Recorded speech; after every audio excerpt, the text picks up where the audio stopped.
one of my biggest challenges as an as a security company, or rather as a company that tries to sell security, Mm. um, is that whole. But we've never been attacked. Oh, I see. So I so see. so the need for what you're selling me isn't there, Mm. and it's almost like sometimes I feel like I'm selling insurance. There's something about a Varam Klap that makes sure that You you. catch up with a wake up call. And I think for security, in terms of cybersecurity, you don't know what you don't know until something happens to you, right? Because then it's a very expensive lesson. Once you get hit and you have a security incident, it has the potential of really shutting down your business because it can Absolutely. be that severe. Maybe you don't have protection, and people are claiming against you, are being sued, data has been leaked, and you don't even have the funds to actually pay for the damages.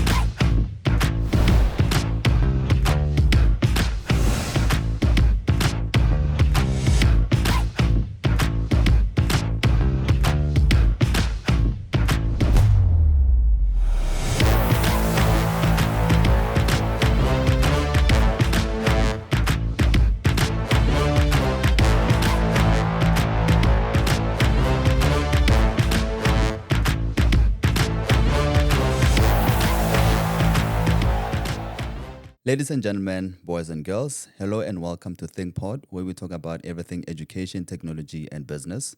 My name is Debocho, and I'm your host. Today, I'm joined by a gentleman, a dear friend of mine, who is operating within the technology space. He's going to be giving us insights about his business and why he started the business. Please help me welcome George. Mr. Sindane, good morning and welcome. Thank you. How are Good you morning. doing? I'm very well, thanks. How are you doing? I am all good. Welcome to my humble abode. Beautiful, humble abode. Thank you for the invite. Thank you so much for coming through. I think it's been it's been how long? About 3-4 years since we engaged, Mm. or since we met in person. Let me say Yeah, I think a bit longer than that. a bit longer than that. Yeah, more leaning towards 6 to 7 No years. way, it can't be 6 years, Yeah. George. No way. 20. Well, we first met at Dimension Data.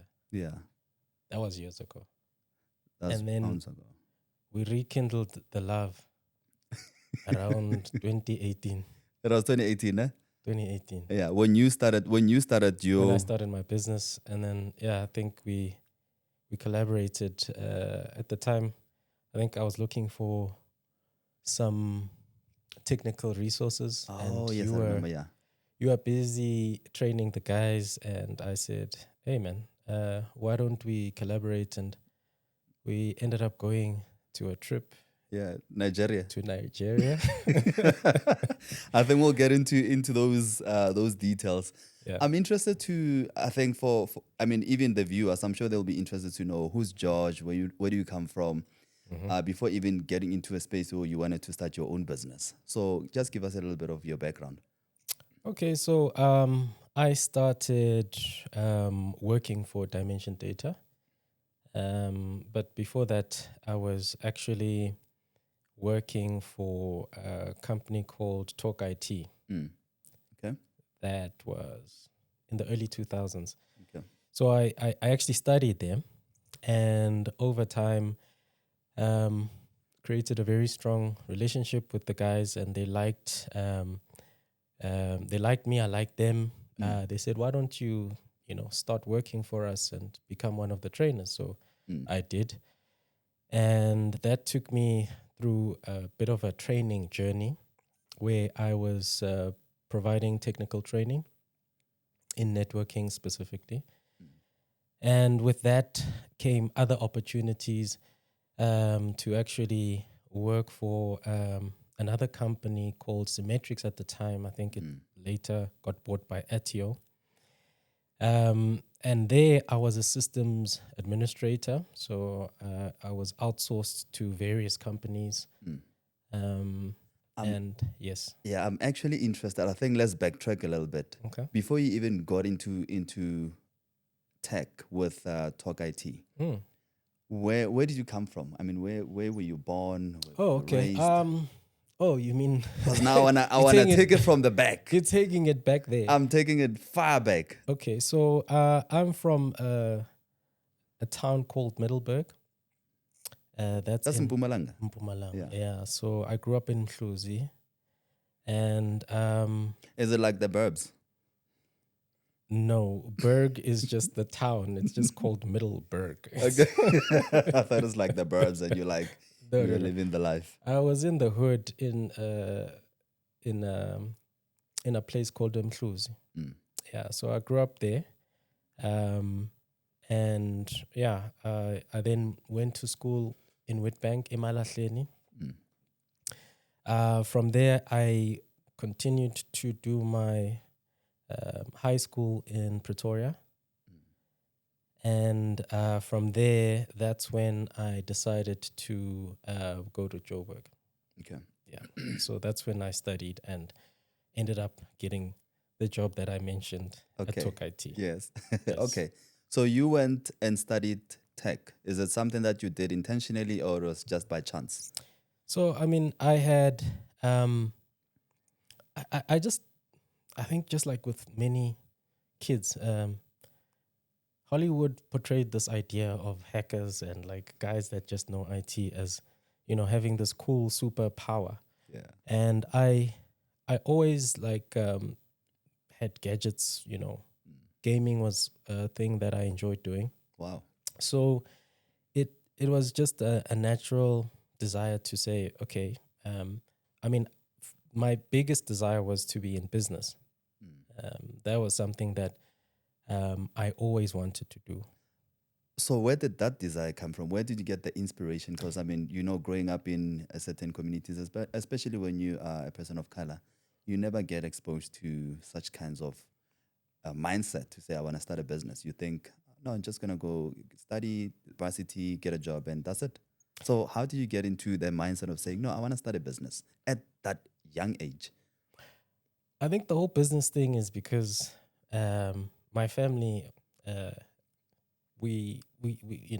was shops and my mom was in business. She was a nurse, so she actually left the nursing fraternity to say, actually, I want to do this business thing. So my dad passed at the age of 8, but between the two of them, they started, a business, and seeing that growing up, I think made the idea of starting a business. I could see how tough it was, but it was always something that is within my capabilities, because I saw it in front of me. Yeah. And they didn't spare us during the holidays. Yeah. So, so you were in there as we well. were in there, while the other kids were having fun, enjoying life. We were there selling chippies, selling, it was a supermarket. So, I mean, supermarkets basically sold everything, alcohol, bread, amakuinya, the whole shebang. The whole thing, yeah. Yeah. Wow. So that essentially was the start. And then obviously the businesses transformed and went into other areas. And I saw this, and I saw my mom after my dad passed away. And I saw how she just, took on that role of a business lady. And I always, I was encouraged to do the same thing, because it was something that, as much as I didn't particularly enjoy the times away from my friends and all of that, I just saw that this is, the community was given the value of what was being sold. Yeah. And so I got to understand, such concepts quite early on. And I wanted to replicate that when I grew up. The question was how and with what. Yeah. Yeah. Okay. All right. And that's what gave birth to this business mindset. It absolutely makes sense, and that answers my question. And then so you got exposed to that, and then you then went and pursued your studies in Middleburg. Then you came to Joburg, right? Yes. Yeah. So Talk IT was in Joburg. Sorry. You could have went to study business, but you went to study IT. Yeah. What's the disconnect there? Look, I think, like I said, I had a liking to IT, and I enjoyed playing and messing around. So I had this one friend who had a computer, and every time I went to his place, um, before we even played TV games, I was playing computer games, and I think that's when I got exposed to the whole computer Yeah. world, and I was quite impressed with, I suppose, the back then we used to use. I don't know if you remember floppy disks. Ooh, the 2.588 or something, the sizing megabytes, or I don't They were quite like remember, this something big. like that. Oh, Yeah, those big ones. those big ones. Yeah. Yeah, yeah. Oh no, I've never been exposed to that. So yeah. I'm So still sort of youth, supposedly. Okay, wow. I so only saw those on like a magazine. yeah. Yeah. So I mean, I saw the guy playing around with these things and just whipping one computer game after another, and I really was impressed with all of this, because I mean, this was before digital anything, right? The screen was still green and black, and the music was like so, but at the time, this was like an escape for me. It was beyond anything that I would do, because ekasi, it would be, we play soccer, we do all sorts of other um, games that happen to involve everything around you. Yeah. So this was a little bit of something different from that. So that's when I started to really get interested in computers. Into computers. And I think that that exposure wanted me to learn more. Okay. And hence now the journey to pursue your studies in IT. 100%. All right. So what did you study? How long did that last for? And yeah, I think then the next segment will be you telling us about now the business itself. Yeah, so I did networking. That was my primary focus, and in that, What networking is with a vendor or just a generic networking program? okay, so specifically it was MCSC Okay. and Cisco, Okay. and yeah, we studied. So they took us on a path, everything from A plus, N plus, MCSC, CCNA, and that was basically a networking path. You had one of two choices: you either go that path or you go a software path. Yeah. So at the time, I went the networking path, and once I completed that, that's when the company elected to have me stay and do the training of those courses the following year. It means you were really good then. I mean, if they're asking you to join them as a trainer, you must have been doing something absolutely amazing. I'd like to think so. But it was, of our class, there was three of us that they selected. And from that three, we continued working. And then we also were basically working during the day, and as in studying during the day, Yeah. and then working at night. So it was quite tough. It was something that I think at the time I just thought, anything that can give me as much exposure as possible, Yeah. let me run with it. And I'm glad that I did, because from there, I did get the exposure that I needed. Okay, and then what opportunities did that open for you? So there was, at that same time, once I had finished, there was I think at the time APSA was launching some IT um, ISP as part of their package. I think ISP, yeah. APSA. So APSA was providing internet connection. That is This was interesting. back then. So my immediate work was to after that was to then I was part of the support team for APSA back then. It was a call center, and we'd work at night, and it was the most Okay. interesting period of my life, I because can imagine. I got the most craziest calls, asking people to spell, and they would be like, E, like, you asking them to spell their names, and they're like, E for idiot. So I was like, okay, I was quite happy to finish that job. Yeah. But How long did that last for? but that was like a 6-month job that Okay, all right. gave me, my first sort of like experience of earning some cash, and that was nice, because of my friends, I was the only one earning, because they were still studying, and Wow. and I was working at night and studying during the day. But I was at least earning a buck here and there. So would you say you were able to earn money much quicker because you did short-term based certification programs versus going to university? Because I mean, that's typically what the journey would be, that you go to university, you go 3-4 years, but you didn't go that traditional route, did you? No, I didn't.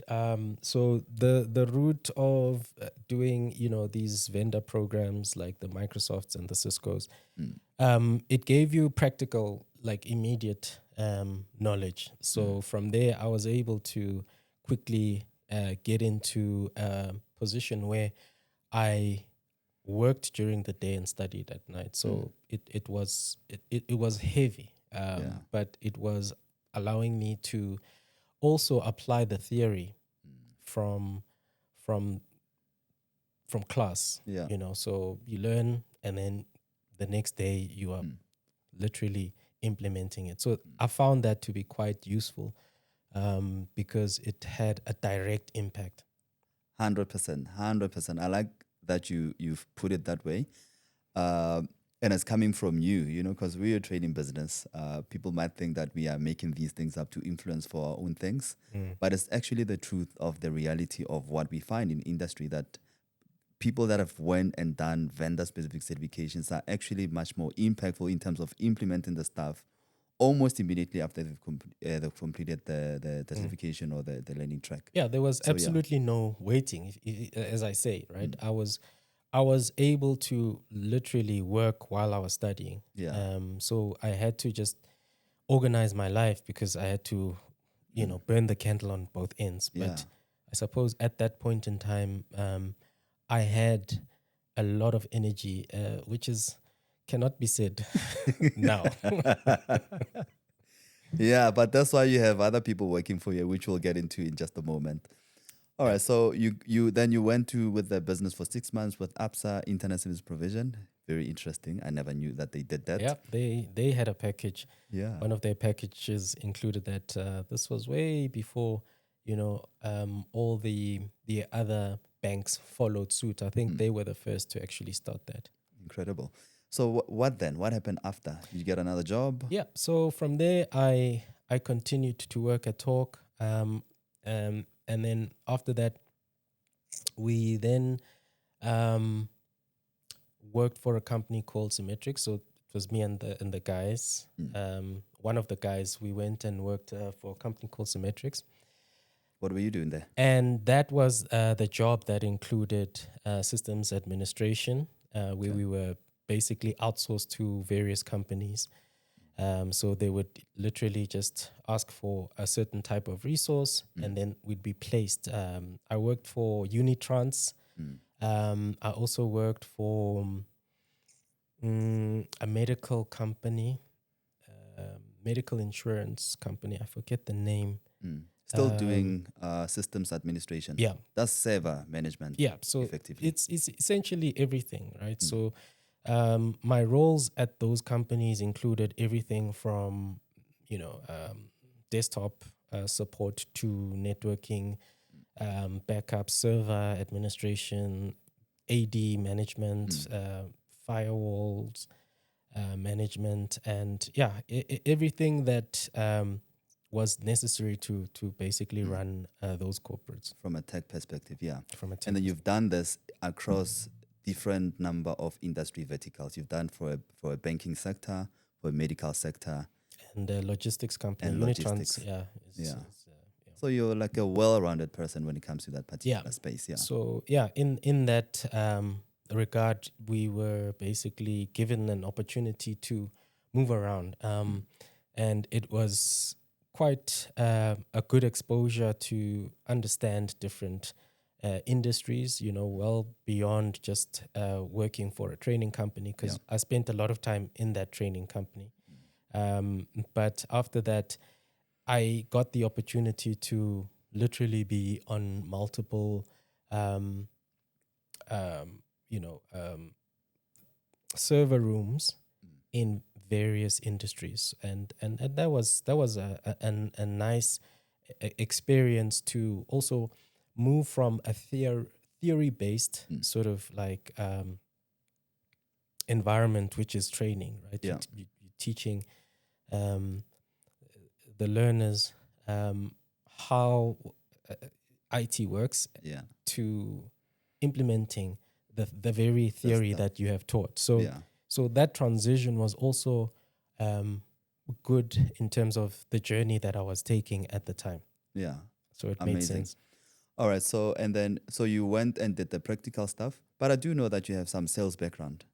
Yes. I mean, that's when I met with you at Dimension Data, right? Yeah. You were looking after the sales from a tech space. 100%. So I then found that Dimension Data was opening a public sector team, and I had also spent enough time, in that sort of environment of systems administration. Yeah. I needed once again something that is within my tech space, but now is talking to the business side of what I wanted.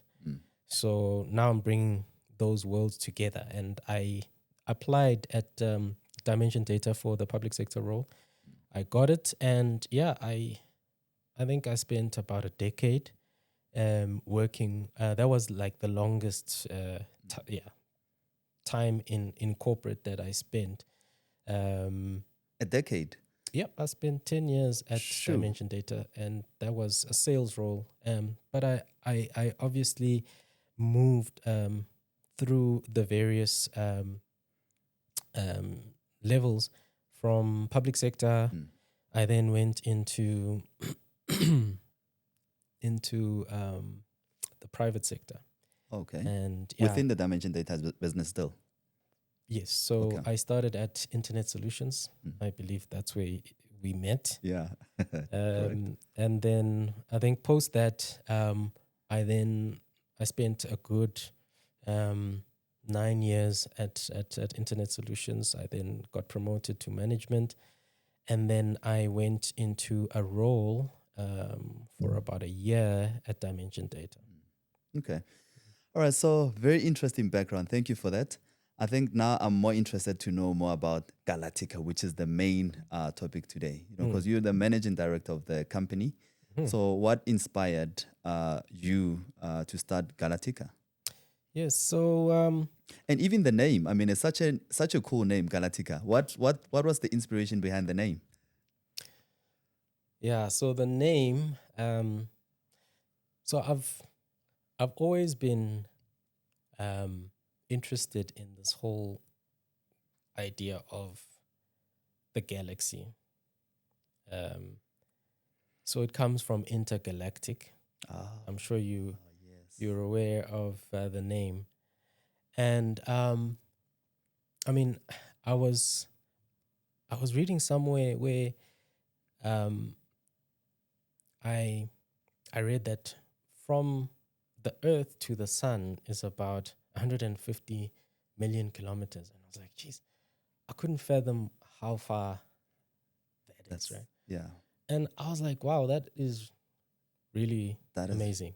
yeah, it's And far. then after that, I also read that the closest star, the Sun is a star as well, but outside of our Mm. solar system is a star called Proxima Centaurus. Okay. I've And never heard of that star. yes, It's literally learning about that. What's it called? Proxima, I think it's, forgive me for butchering the word, but I think it's Proxima Centaurus. Okay. But anyway, I think the significance of why I'm telling you that is that it is 4 trillion kilometers away. So, I mean, that is even way 4 trillion. 4 trillion That's, kilometers away. 40 trillion. that is, yeah, that's like years Yeah, away from here. Right? exactly. It's So, not like, and then they converted that into light years. Anyway, so when I was just going through this document and reading through it, I was so like it was mind blowing. Like all of these numbers, how far we are, and all of that. So I was like, okay, this is a it's out of this world. yeah. Yeah. So Oh, that's quite clever. I see what you did there. so I did a play on words with Galattica Yeah. to say that, well, we want to do the same thing. Our service delivery must be out of this world. Our innovation must be out of this world. And essentially, I got down to the word Galattica, which was, a way of explaining what we as a company would like to do. We would like to do something that is just that amazing. That Yeah. the magnitude of it is so big. Yeah. Okay. Very interesting background on that name. I'm learning this the first time today. I mean, I've given you resources. I've done business. I don't know, but literally today I've only learned about this Yeah, particular so it's name. not something that a lot of people ask, Yeah. and I generally don't, have the time, or Start the neither do conversation. they Like, oh, have you the know what yeah. the name actually means So in the I middle of simply nowhere. yeah, so I simply just like it's just Yeah. Galactica. In Okay. fact, a lot of people want to say Galactica, Yeah. I'll get the galaxy. Oh, yes. intergalactic. But anyway, I just played around with a word and created a new word, Yeah. which eventually became the name of the company. Okay. So what do you guys do at Galattica? So as I've already alluded, with the networking background, it made sense for me to do something that I've got experience in, and so we started the business as a managed service provider. Yep. Like I mentioned, I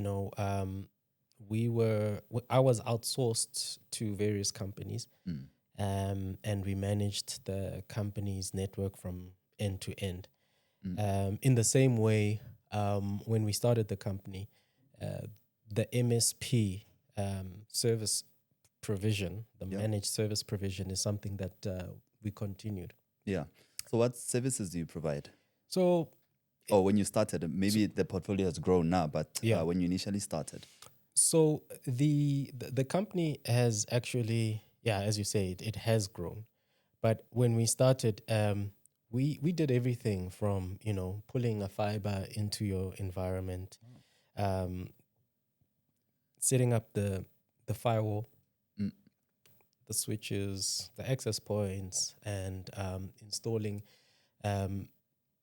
the entire office network From ground level. from ground level all the way until you can connect Joburg to Cape Town Wow, and beyond. incredible. So that's essentially where we started.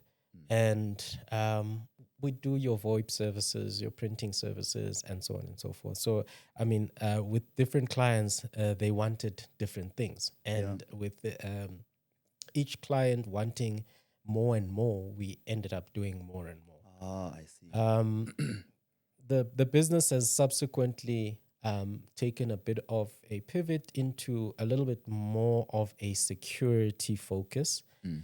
Um, whilst we are able to do a lot, our main focus now, and a focus that we've been pushing for quite some time now, is to say, look, we want to be a more of a trusted security company. Yeah.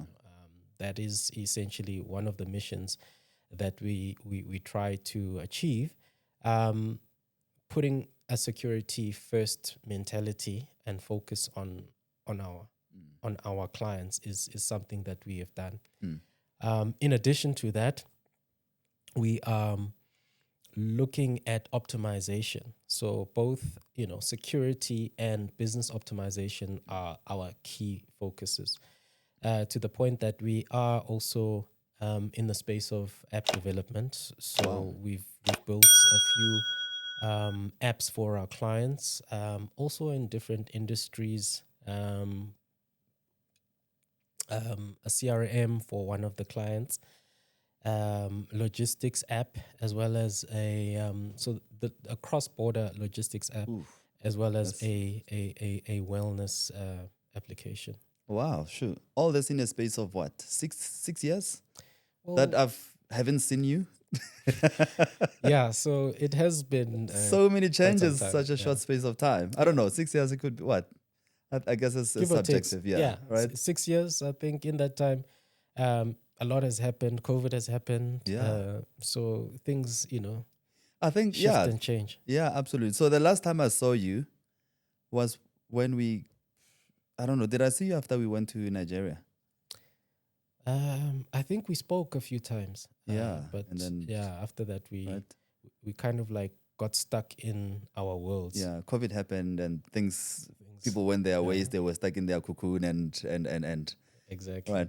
So very interesting background that you started off as a managed service provider, MSP, and then you did that for a number of years. Hmm. You then decided, okay, it actually makes sense now to be more of a managed security service provider, which is a more specialized business function. So what inspired that move? The security. So Mm. to be honest with you, it's something that I always also wanted to look at, because when I did the research at the time, I noticed how big of a gap there exists in insecurity in terms of resources. Um, and I saw that as an opportunity. However, like I said, clients would say we would want VoIP, we would want this and that, and I ended up, Yeah. offering that. So now we kind of like have come back to the same place, and with AI, I think you're aware that there's a huge proliferation in terms of the the ease of creating malware has Yeah. actually Yeah. just gone tenfold. Unfortunately for us, we live in a world where there's a lot of bad actors, and Mm. the fact that you don't even need to know how to code, um, and you can either develop it yourself, or you can go to the dark web and buy some sort of malicious software is quite scary. Yeah. So that does mean that there's a huge requirement to be mindful about your security state within your organization. So I think that has been something that is just off the back of what's happening in the world. So it's necessary, and the way that we look at improving the efficiencies and the optimization of the business, whether it's ensuring that your users, find it easier just to get stuff done, Mm. as much as you might want to ensure that optimization is obviously a high priority, which it is. Yeah. You also need to be mindful that the minute you go online, you are uh, like immediately Exposed. prone Yeah. to to to all the junk that's sitting, waiting and prowling and knocking Yeah. at your door Yeah. to say, yeah, I've been waiting for you. Okay, so hence the security business. 100%. It makes sense because the technology is moving in a very alarming pace.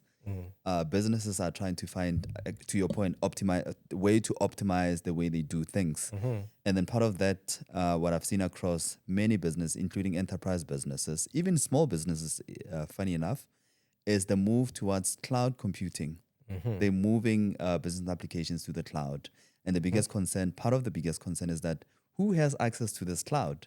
Exactly. You know who has access to that data? Because if somebody grabs hold of that information, which is business or your IP, then your competition can just wipe you out of business.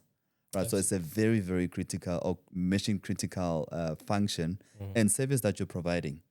Absolutely. I mean, when you consider that from the time that this podcast starts until it ends, Yeah. if you were to consider how many attacks have happened within your environment, it's a shocking stat. Yeah.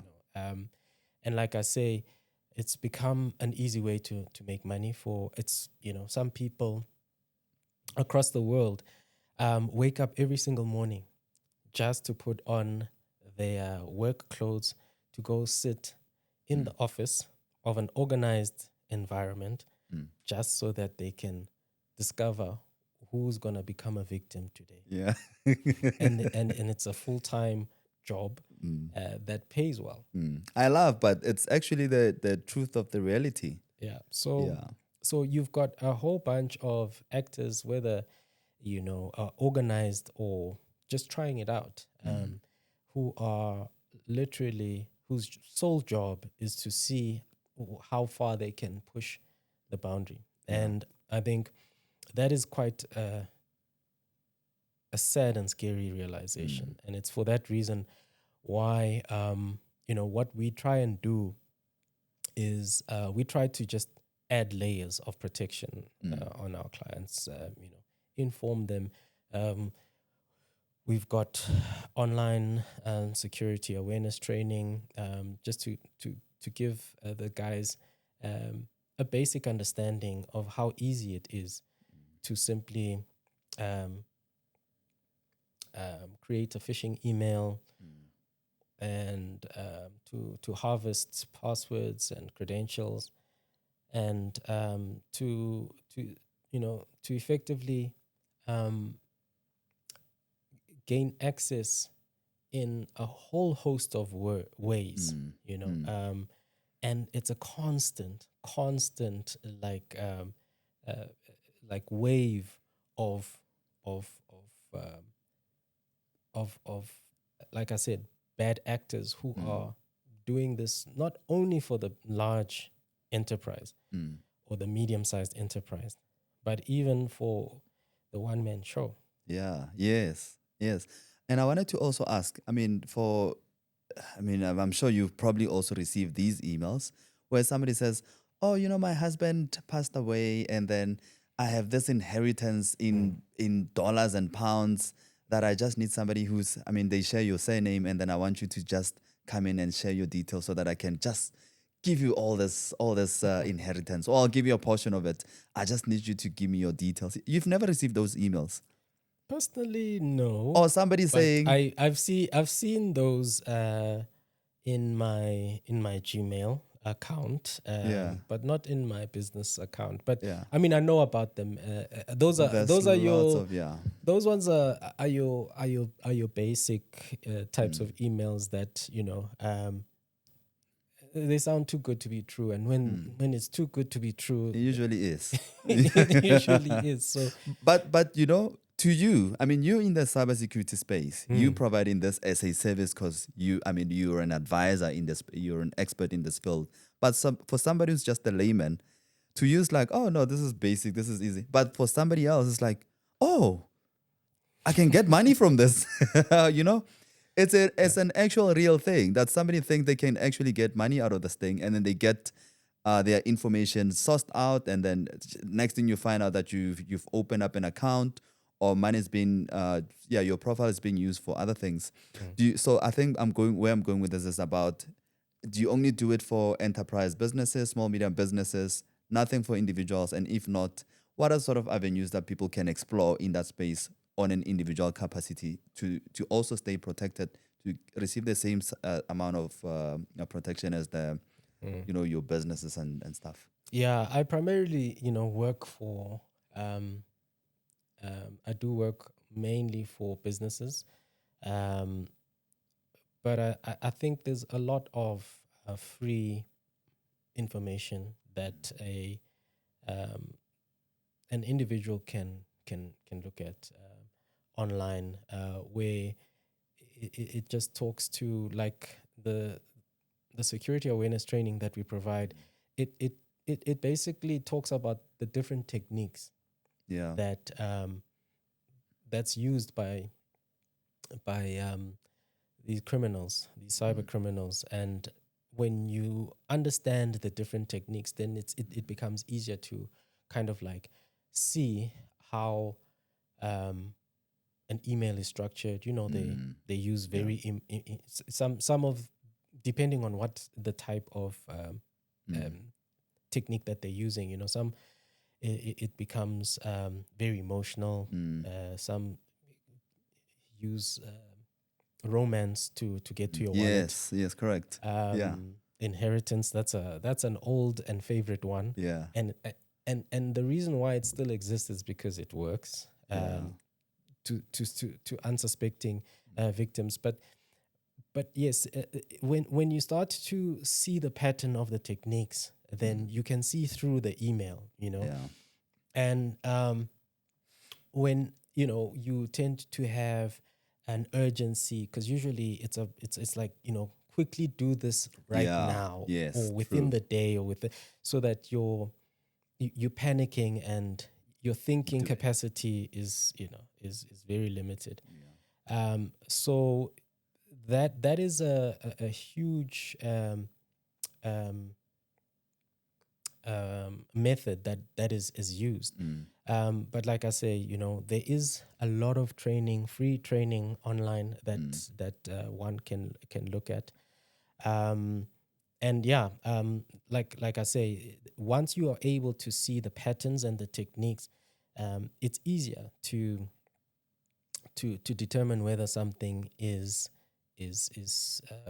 Legit or legit not. or not. But it's getting harder, because right now they can clone everything, Yeah. from your cell phone. Your cell phone can be cloned. So if you're looking at two-factor authentication, that becomes null in the event that it's been cloned.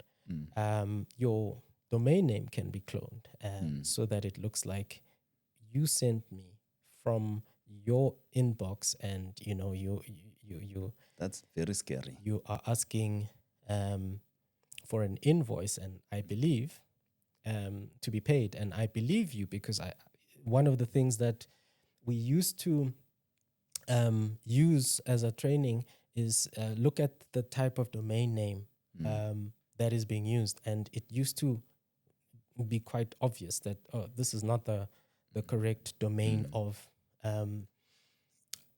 think tank, for example, right? Yeah. So now when the domain name looks exactly Like it's think tank. like it's Then supposed to, how do you then, say it's you know? not. And then the other technology that's being used is deep fakes, whether it's videos or even voices are now being um, faked. So then I pick up the phone, I call the phone to verify, because I'm suspecting something. Yeah. It's off. Yeah, and when I call on the other side, it's your voice. So there's just so many things, and like I say, with AI growing in leaps and bounds, it's becoming a lot more scarier now than what it used to. So there's a need for awareness out there. Yeah. And then, so what services that does Galattica provide in terms of, bridging those gaps? When we are talking more from a personal perspective, to say you are experiencing these emails, and people are trying to fish for information. Mhm. But then, from a business perspective, how do you secure? What are the things that you put in place to ensure that even from a user level, because they say you are as strong as your weakest link. 100%. So Yeah, what do so you do there? I've already mentioned the training that is ongoing. That is something that we don't stop providing. And it's gamified and there's a leaderboard. So we try and make it interesting because whenever you mentioned um, corporate training, people just think, oh my goodness, I don't have time for this. Mm. In fact, my schedule is full the whole week, so they don't give themselves the opportunity Yeah. to learn. So but we make it in such a way that it's short, it's learning segments, but they deliver the message. And those patterns that I mentioned, you start to see them, and once you understand the patterns, it becomes easier to then figure out whether something is off or not. um, Physically, I think we would put in place the equipment like your firewalls and your different layers to protect the environment. On the devices, there's agents that we would install that ensure and enforce that certain um, um, um, Maybe behaviors and certain. certain behaviors are picked up. Mm. Um, whether it's physical, online, not online, access to the device. So we Oh enforce yeah. two-factor authentication. We also, encrypt data on the device, and we just make it that much more difficult for anyone to be able to gain access onto the local device. And we've got, your various software that ensures that the user, should they actually click on malicious software, um, it can actually either detect it and prevent it, delete it, or we able to go back to a previous state Okay. that was working. So we also ensure that there's software patches. We ensure that we look at the dark web and see if there's any credentials that have been leaked, so that we can make sure that you're not using the same sort of credentials. We can do pen tests if clients want to see how strong their environment Yeah. are. But I think the big thing is definitely awareness and making sure that it's a preventative, like you put enough measures to prevent anything from happening. Yeah. But it's not a single thing, and it doesn't end. Yeah. Unfortunately, you It's always ongoing. constantly Yeah. have to, as you know, with with what I've just mentioned in terms of what's happening in the space. IT is one of those, as you would know, environments that the minute you stop moving, you are in trouble. That's it. That's it. And that's very scary. So now you are from a technical background. These things are just like coming naturally to you because you are always on the path of technology. You're learning what's new, what's happening. For somebody who is not in tech, a layman, somebody who's in a medical field, who is in the banking sector, providing maybe advisory services, they don't interact with tech none whatsoever, but they're running a business. Yeah, How important is it for somebody like that to have cybersecurity in their business? absolutely important. I think um, because of the confidential information that they hold, um, you have to be in a position where you can keep that information private.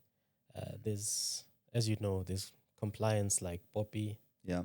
that is enforcing that organizations take the necessary steps.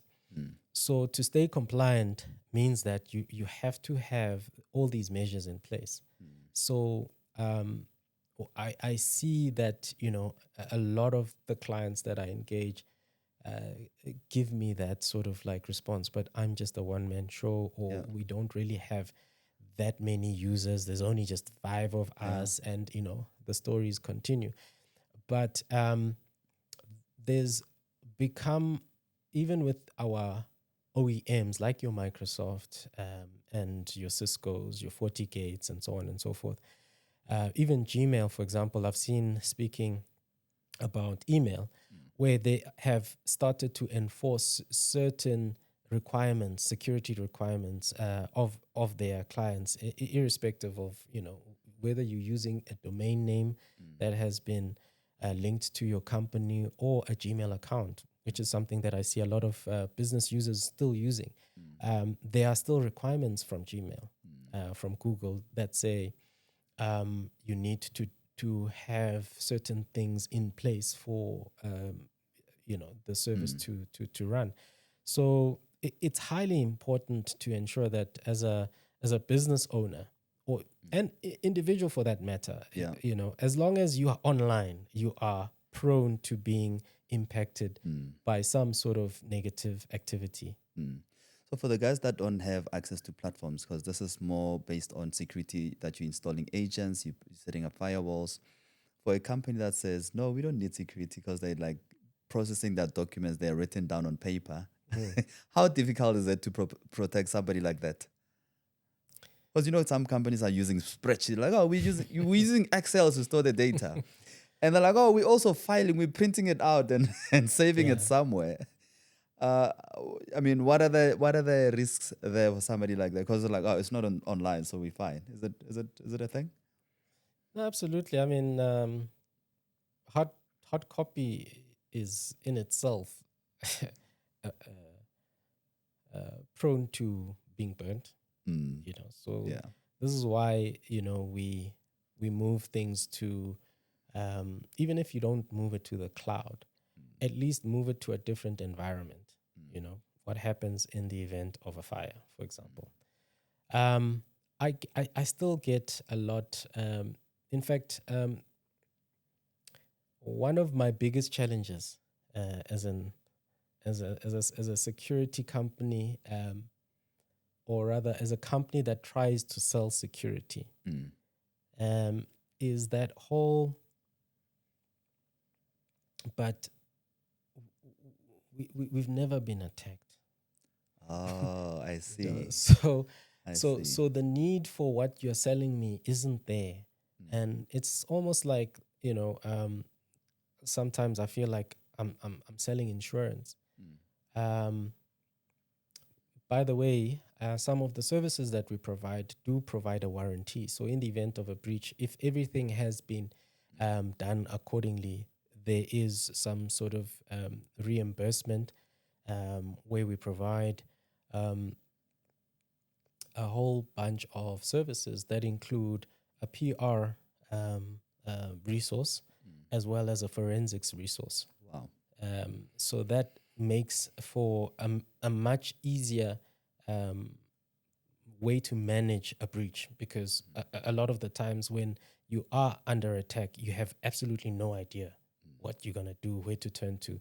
So when you've got a team that is well versed in what to do in that scenario, you definitely have a lot of confidence, knowing that yes, I've been breached, but at least I know I'm not having to deal with this by myself.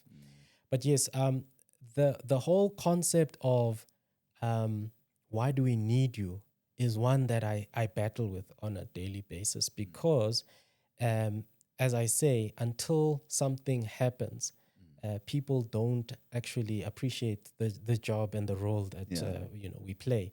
So it becomes very challenging every single time that I have the conversation with people who don't appreciate the need for security. I sometimes have to just wait. Yeah. So before we started with this, we were talking about something offline. We were talking about a Varam Klap. Yeah. Is this where the Varam Klap comes in? Yes, absolutely. There's something about a Varam Klap that makes sure that you catch up with a wake-up call. And I think for security, in terms of cybersecurity, you don't know what you don't know until something happens to you, right? Because then it's a very expensive lesson. Once you get hit and you have a security incident, it has the potential of really shutting down your business because it can Absolutely. be that severe. Maybe you don't have protection, and people are claiming against you, are being sued, data has been leaked, and you don't even have the funds to actually pay Yeah. for the damages. Yeah. I mean, depending on the kind of breach that you get, your business is prone to actually coming to a halt.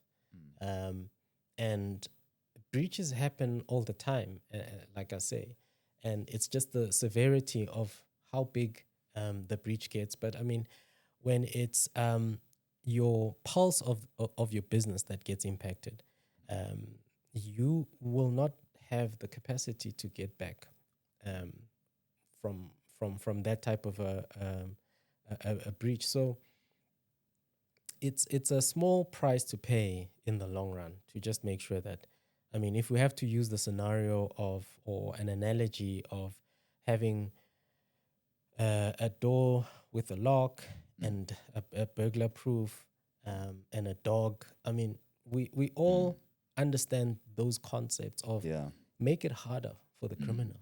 And that's essentially what we're trying to achieve. Yeah. We're just creating more and more layers of protection just so that, once they go through the first one, they still have a second one and a third one. And maybe you will have some sort of alerts that inform the necessary people that, oh, Something is happening. something is happening. We're not sure what it is yet, but that gives you enough time to go and start to investigate. And by the time that they actually get to the door, you've got the necessary manjingelane Yeah. on On site to on take site care of to the sort situation. yeah. Yeah. All right. So this sounds all very interesting. But is it an affordable service? Somebody who wants to again, who's not in that. I mean, even also somebody who's in tech, who doesn't have this kind of security in their environment.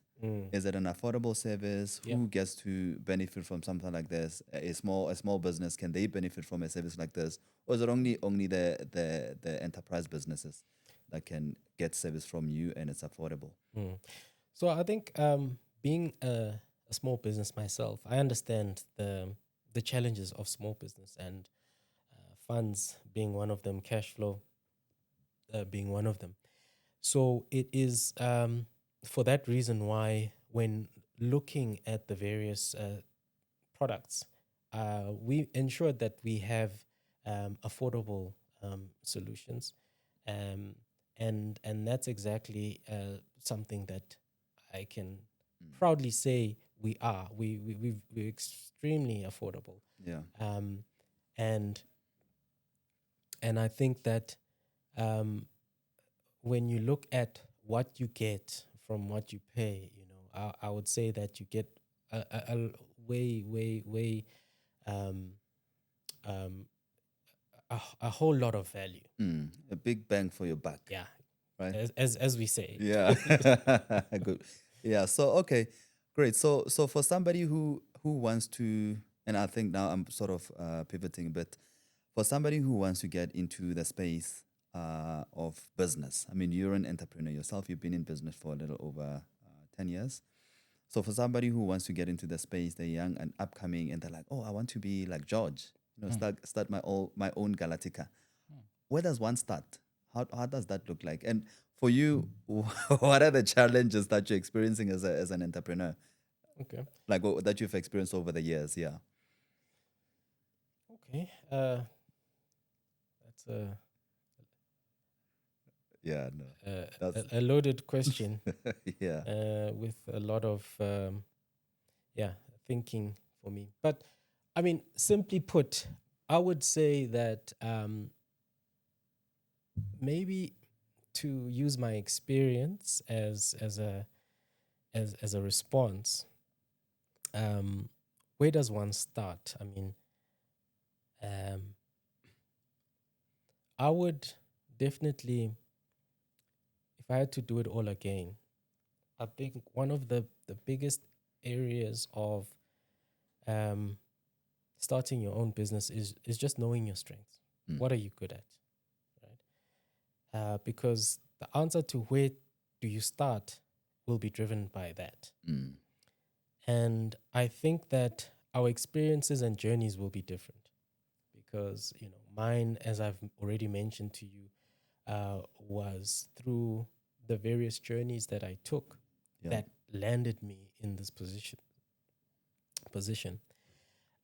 Where someone else, their journey is going to be totally different, and how their networks and everything connects is going to be totally different. But I think the one thing that I can say is when you know what your strength is and you lead with that, I think that does, for the most part, help you have an easier journey Yeah. because, not everyone is going to become a specialist in the thing that they want to sell.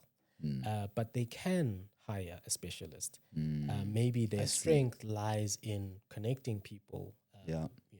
They have great interpersonal skills, EQ skills. And that's why I'm saying use your skill to actually lead you into the direction that you want. And Yeah. you don't always have to have the whole thing figured out. But as long as you know what it is that you're good at, I think that is a good way to actually put the foot in the door. And from there, I think everything will work itself out. It just unfolds It itself. unfolds Yeah. itself because this conversation leads to another conversation, which leads to another person who knows someone else.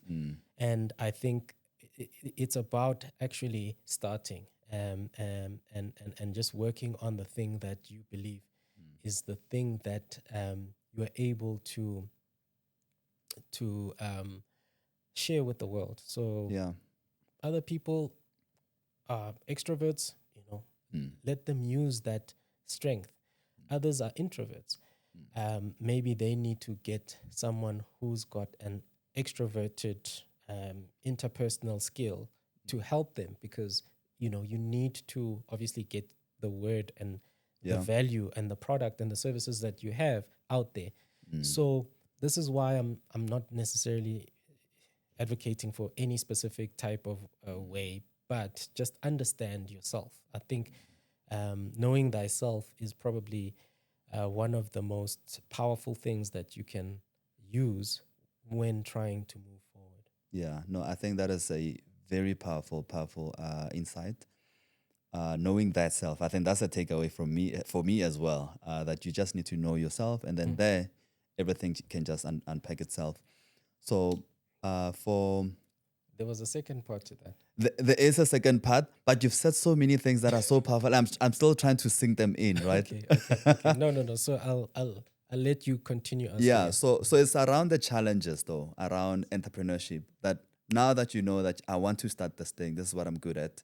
I actually have a number of questions around this particular topic, but it's around the challenges, because people never get. You said you just need to start, know what you're good at, and start, and that's the key thing. But we have a lot of people that are stuck in planning mode, planning, and trying to create all different types of scenarios that they could potentially encounter that could work against the thing that they want to do. And they're always stuck in planning. Oh, but what if this happens? What if this happens? Okay, let me plan for this. Let me plan for this. You can never plan for everything in business. You just need to start, and then you'll just navigate your way as you proceed, right? As you progress. So it's the planning. So what were the challenges? Was it easy for you to just get started? And then once you did get started, what were the challenges that you encountered? No, it was very hard for me to start. I think one of the things that I was lucky with is that I had a bit of a network to at least start from. And that network allowed me to close, my first contract and then another contract after that. So I think at the beginning, I thought my life was just gonna shelela Yeah. like that, for the rest of my life. I'm just like contract after contract. You're closing I'm just deals. closing deals, and I was like, this thing is easy, mos. Ganti, little did I know that there was gonna be a point at which all of those that momentum comes to a halt, and that's exactly what happened. And coming to the challenge is that it is challenging when you are, moving from a place where things are moving so swiftly, so quickly, and so smoothly, and then all of a sudden the tap runs dry. Closes. Mm. So, what to do when the tap has stopped flowing?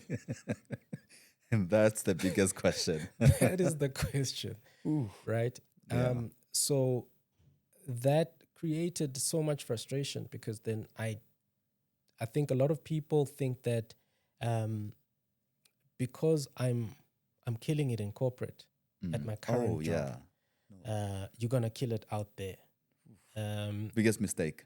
and that is by far, so far from the truth because what people don't realize is how much props, how much support they have, in an organization.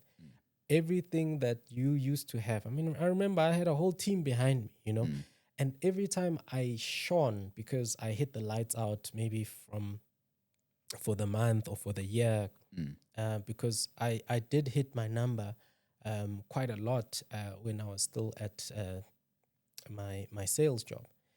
And when I did do that, I thought it was all me, and in my head, I was What sort of numbers are we talking about in I terms of the know numbers? it was decent numbers. They helped a brother live. Okay. Yeah. My last one actually was quite significant, and it's funny. So I think it ties into to this whole concept of starting. One of the things that prevented me from starting is exactly that because I was killing the numbers, and I loved the Kool-Aid that I got from the office. Yeah. And every single year, remember, I started my job knowing that I wanted to start a business. So it was never gonna be an extended period. Yeah. But I quickly learned that there's a lot of money on the table. And every time that I wanted to leave, there would be a contract looming over my head and it would have quite a Very- few zeros. Yeah. And I'm like, I can't leave now. maybe next year, yeah. When this one closes, I'll go And you for close another one. you And know. it's another Every year. single year, it continued until I left one with the biggest zeros now. Wow. This one had the most zeros I've ever. I mean, I think with that com, I would have been able to. I would have more com in that 1 year than all the comms of the previous years Wow. put together. True. And I came to like a kind of, what do they call it, a fork in the road. Like, Chief, you've been doing this, Yeah. right? For the last 5 years, you've been wanting to jump ship, and every single time there is a big contract that stops you from doing it. But then I had to make a decision, and I think the call that I made was, if not now, then when, Yeah. right? Yeah. And it was like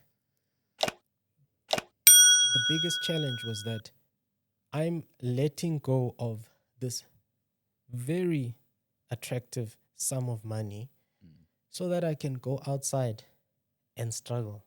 Yeah. Because I did know that it was not going to be as smooth sailing. Petals and roses. But there was this confidence in me that, thought, Uguti, but when you've been smashing this thing for quite some time now, thinking Yeah.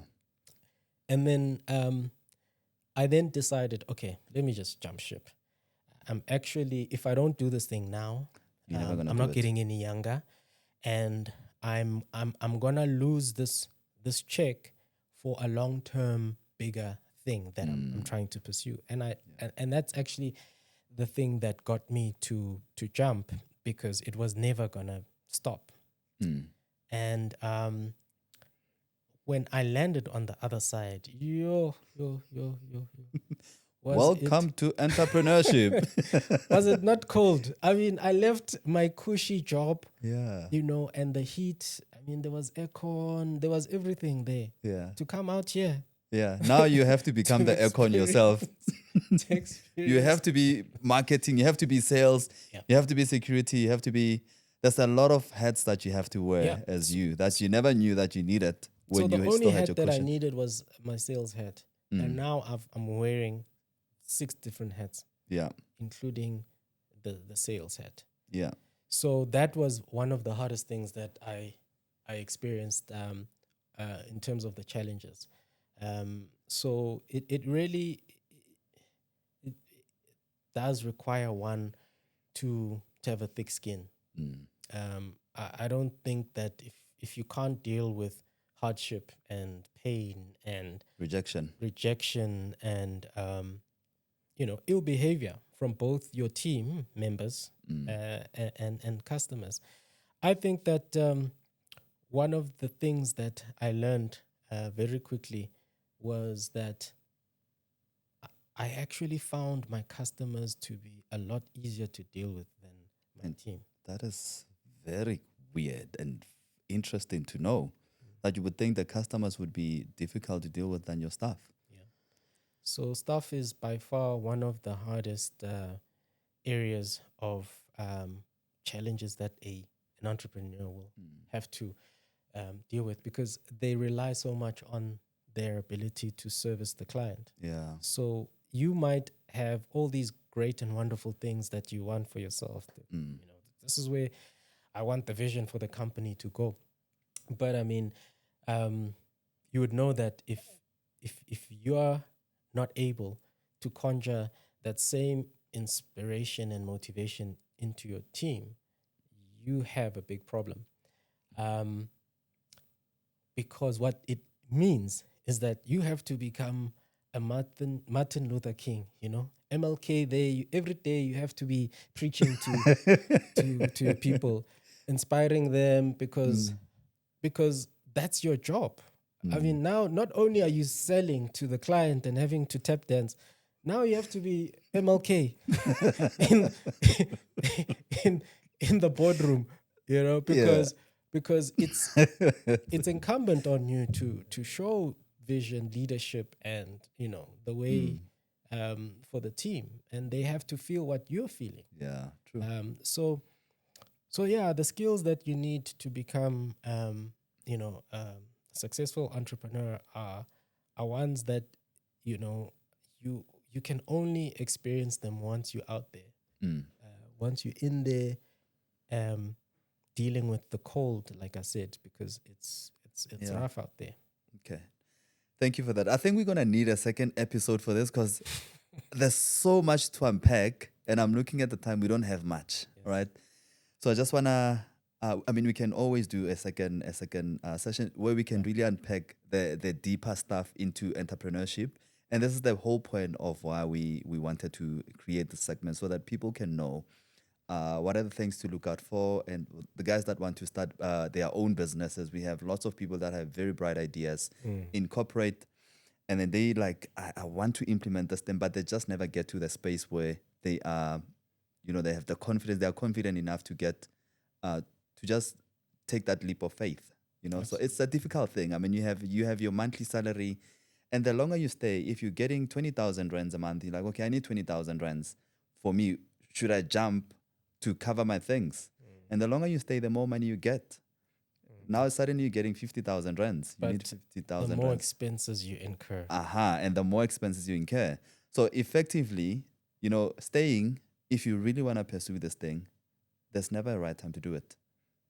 But I always say you must always have your network, because it's the network. Even with Think Tank, I had relationships. Networks is a very powerful thing.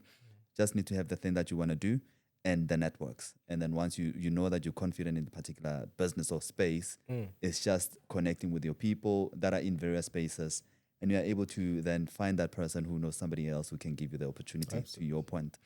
So I think a few sets of questions For someone that wants to work for Galattica, what are the sort of skills that you look for? You look for degrees, Yeah. or you look for vendor specific certificate? What do you look? What do you look at in tech, specifically in technical roles? Yeah, so I mean, like I said, we've got two distinct areas. There's the security, which is very much network driven. So you need to have a good understanding of networks. And there's also the software development. Okay. Again, yeah, you need to have a good, solid understanding of those two distinct areas of focus. But what we find is that, you know, there are those who have both, which is great because Nice. that just makes it easier for us. But I think with that, we have our vendors that actually provide training. So if you've got a solid understanding of those two, different areas, we can build on top of that. But what is more important for us is the desire to want to learn and grow. Because I think for us, we talk about edifying, enhancing, and empowering, and that talks to our collective approach as a team that says, we can grow within the team. We want to share our knowledge with our clients, and as a collective, we are then able to empower ourselves, our clients, and obviously eventually the community. But the big thing is that you have to have a good attitude towards learning. Thank you for that. All right, guys, I hope that has been informative. I just want to just share a little bit about, the background for some of the stuff that you've experienced. I think we touched on cybersecurity challenges. On the comment section, you can just share what are some of the some of the challenges that you've had in terms of security, the scams that you've seen on emails. And I think to George Galattica, it's for the businesses that want to engage with your business to receive some of the services that you provide. How do they get in touch with you? What are the numbers, social media handles? Yeah, and the website. Okay. We are on LinkedIn and Instagram for now. Okay. And if you look up the word GALATTICA, Galattica, our name should pop up. You can call us on 010 021 145. And then you can also catch us on email, info@galattica.co.za. Okay. Thank you for that, George. I appreciate it. Do you have any questions for me? I do, but you seem to be the one asking the questions. No, is there any questions? Yeah. Yeah, I want to know, what is your advice in terms of having, done so well in the last what, 8, But 7 or 8, 7 years, especially with the economy not looking so good. Number one, and number two, what was the inspiration for the podcast? Okay. Very powerful questions. Thank you for that. I think in terms of business, the challenges that we're experiencing now is simply because of the economy. Things are moving so quickly. From a technology perspective, things are moving very, very quickly. So as a tech service provider, then it means you need to keep up with the pace. Keeping up with the pace is with all the developments that are coming from all parts of the world, and being a developing country operating in the space where we are with all the policies and governance, it becomes very difficult to navigate. So it's about picking your niche, identifying where the opportunities are, and sticking to that. When we started with Think Tank, we were just doing everything. We were doing training, we're doing implementation, we're doing security, we were doing everything. We were trying to be everything to everyone, and we saw that that doesn't work. So I think for me, it was just a thing of saying, let's pick our niche and focus on that, right? And with that, over time, you get to refine and optimize and become an expert in that particular field. It just makes the journey much more easier. There are challenges, of course, but when you know exactly what is your particular focus, eventually over time you master that particular skill and you identify it as somebody who's superior or who can provide advisory services by other people who are trying to receive a type of service. The podcast. The reason why we created this is because we're coming from a training background, ICT, and we are a small medium business trying to change lives of the youth, right? That are coming from all different spaces, especially guys that are coming from previously disadvantaged communities. So we've put together programs together that are changing lives, and we see the lives of people transforming, and the lives of those of their immediate family and communities. But we felt that we're not out there as Think Tank. Not many people know about us. So we wanted to create a space so that a wider audience can be exposed to such knowledge and they can be able to interact with a business such as ourselves. The traditional way of learning or pathway that people follow is that, oh, you finish your matric, you go to varsity, and then you get a job or you then start a business. But it's not everybody that's going to get an opportunity to go into varsity. Specifically in the tech space, we wanted to create knowledge and awareness to say you don't actually necessarily have to go to university. There's spaces such as Think Tank. We have a program called the Talent Acceleration Program. There's many lives that we've changed with that particular program. So we wanted to create a space so that a lot more people are aware of opportunities such as these ones that are able to get you to the end goal in the shortest path possible without having to invest a lot of money as well. And then we're giving this opportunity to anyone that wants to just change their lives in a accelerated pace. So that's why we started this. And to also give a platform to business people that are doing amazing stuff in their spaces to inspire the youth that want to also start their own businesses, such as, individuals such as yourself that have been in business for over 10 years, to also share space to say, this is what I've done, these are the challenges that I've experienced, and then these are the pathways that you can follow. So that it can be much easier for them when they do start their own journeys as well. Okay. Awesome. So you are the first person who asked me a question in this particular space. So interesting. So thank you so much. Answer. Yeah. Thank you so much, G. We appreciate it. Thank you for having me. Yeah, thank you so much. And thank you so much for everybody who joined this particular segment, spending time with me and myself and George. You can find out about Galattica on the details that have been shared by George. Do you take walk-ins in your address? No? Or it's only by appointment or over online support? They can come to our offices at 22. Where are you based? 22 on Sloan. Okay. It's a hub where many different startup companies reside. Yeah. So there are moments where we are able to take walk-ins, but preferably we'd like to with an appointment. Do it by appointment. Yeah. All right. No, thank you so much. And everybody, thank you so much for spending the hour with us. We hope this has been informative and helpful to you. We'll see you on the next one.